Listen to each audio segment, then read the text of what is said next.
l'avocat de Diego Maradona monte au créneau.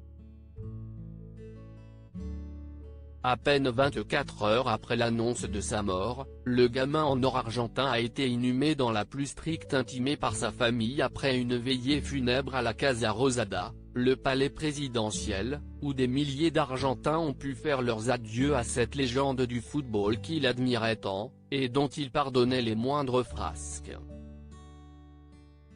Toutefois, il se pourrait bien qu'après la mort de Diego Maradona à l'âge de 60 ans, un scandale persiste. En effet, son avocat a déjà fait savoir qu'il allait demander qu'une enquête soit menée à l'encontre des ambulanciers qui sont intervenus chez lui avant sa disparition. Dans un communiqué, Mathias Morla a dénoncé l'idiotie criminelle des secours qui sont selon lui intervenus trop tard pour tenter de sauver Diego Maradona, qui selon le rapport d'autopsie a été victime d'un œdème pulmonaire aigu secondaire et d'une insuffisance cardiaque chronique exacerbée.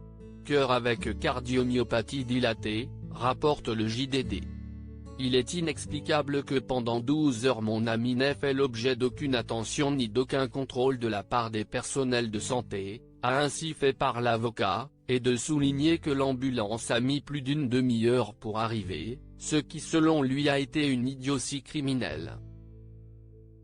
L'aveu déchirant de Diego Maradona lors de sa dernière interview. Malgré l'ouverture de cette enquête qui pourrait bien faire beaucoup de bruit, rien ne semble pour le moment éclipser la mort du Pibe del Oro, qui a provoqué une vague d'émotions à travers le monde, notamment en Argentine mais aussi à Naples, où Diego Maradona a joué pendant 7 ans.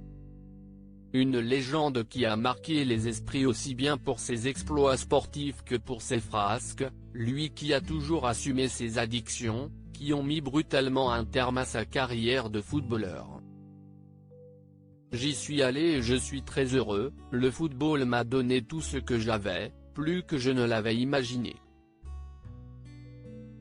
Si je n'avais pas eu cette addiction, j'aurais pu jouer beaucoup plus, avait-il ainsi confié lors de sa dernière interview et d'ajouter, mais aujourd'hui, si est passé, je vais bien et ce que je regrette le plus, si est de ne pas avoir mes parents.